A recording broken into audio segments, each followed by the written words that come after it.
Bagaimana Yang Amat Berhormat melihat peranan generasi muda, khususnya kami sebagai pelajar sekolah dalam menyokong usaha diplomasi dan kerjasama antarabangsa?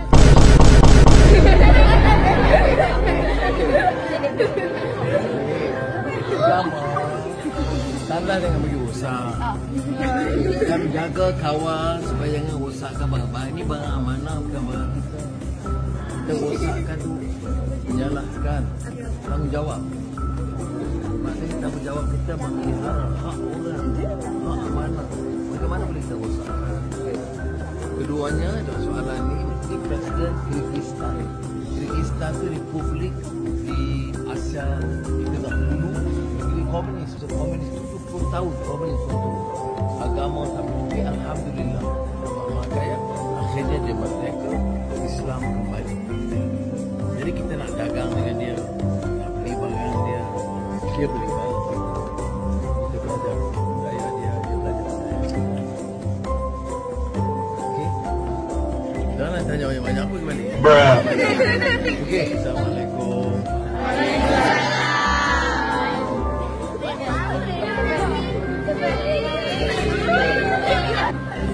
Bila orang percaya, apa tanggungjawab?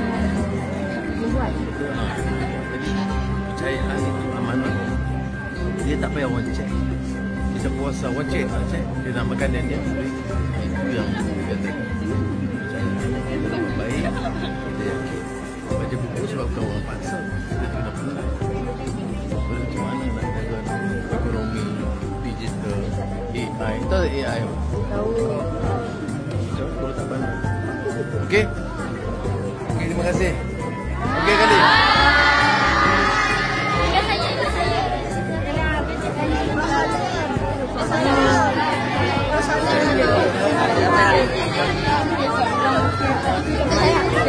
Malu.